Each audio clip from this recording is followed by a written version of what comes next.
بسم اللہ الرحمن الرحیم۔ السلام علیکم۔ میرا نام سجاد حسین ہے۔ میں انسپیکٹر ہوں اور پولیس ٹریننگ اسکول فاروق آباد میں ایز اے لا انسٹرکٹر خدمات سر انجام دے رہا ہوں۔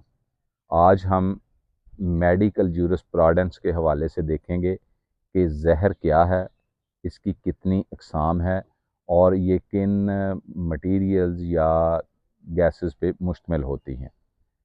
سب سے پہلے ہم دیکھتے ہیں کہ زہر، پوائزن، زہر کیا ہے۔ ویسے تو مولانا رومی کا ایک قول ہے کہ ان سے کسی نے سوال کیا کہ جی زہر کیا ہے، تو انہوں نے کہا کہ ہر وہ چیز جو انسان کی ضرورت سے زیادہ ہو وہ زہر ہے، یعنی access of every thing is bad کا جو ہے معاملہ، اس کو جب ہم دیکھتے ہیں تو اس سے اندازہ ہوتا ہے کہ کوئی بھی چیز جو زیادتی میں انسان استعمال کر لے وہ اس کے لیے ہلاکت کا یا کمزوری کا باعث بن جاتی ہے۔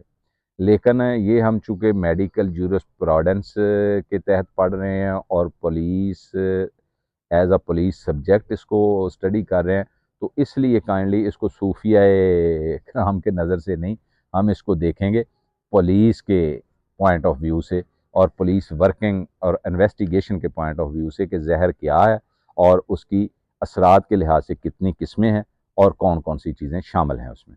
اس میں زہر کوئی بھی ایسا مادہ، مٹیریل یا کوئی ایسا ایلیمنٹ جس کی وجہ سے انسانی جسم میں بیماری پیدا ہو جائے یا انسان کی موت کا باعث بن جائے وہ زہر کہلائے گا۔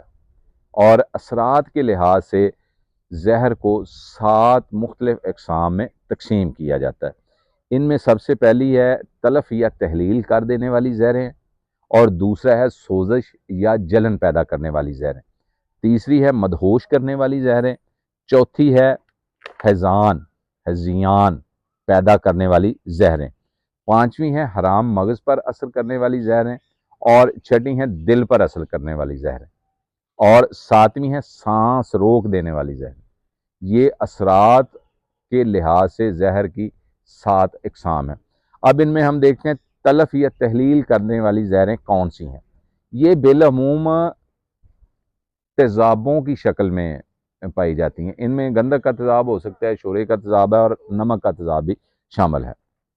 اس کے بعد سوزش پیدا کرنے والی زہریں، جو سوزش یا جلن پیدا کر دیتی ہیں۔ اس کی 2 اقسام آگے مزید ہیں، جن میں آپ کہہ سکتے ہیں کہ ایک نامیاتی ہے اور ایک غیر نامیاتی ہے۔ ٹھیک ہے جی۔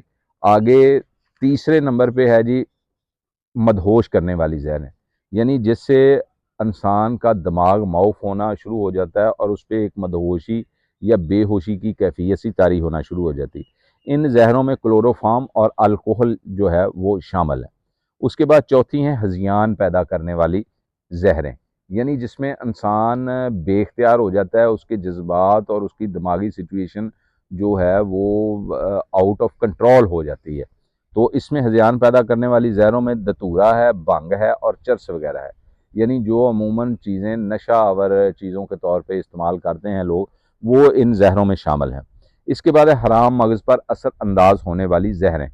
ان میں حرام مغز پر اثر انداز ہونے والے زہروں میں کچلا ہے اور افیون وغیرہ شامل ہے۔ اس کے بعد ہے دل پر اثر کرنے والی زہریں، جو انسان کے دل پر اثر کرتی ہیں اور آہستہ آہستہ انسان کو موت کی طرف لے جاتی ہیں۔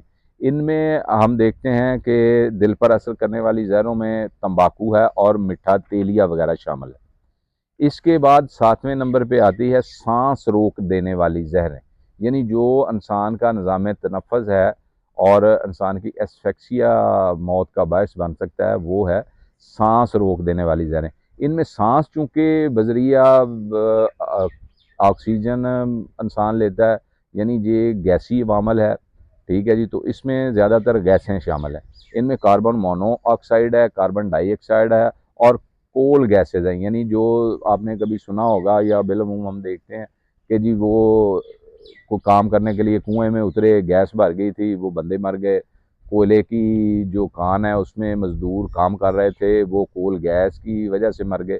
یعنی جو گیسوں کی بالعموم وجہ سے اموات ہوتی ہیں، وہ گیسوں میں زہریلی جو ان کی کیپیسٹی ہے اس کی مد میں ہی ہوتی ہیں۔ ٹھیک ہے جی۔ امید ہے کہ آپ کو زہر اور زہر کی جو اثرات ہیں ان کے لحاظ سے 7 جو اقسام ہیں ان کے متعلق آگاہی حاصل ہو گئی ہوگی۔ اس سلسلہ میں مزید آپ کا کوئی سوال ہو تو آپ مجھ سے کائنڈلی کویسچن ریز کر سکتے ہیں۔ السلام علیکم۔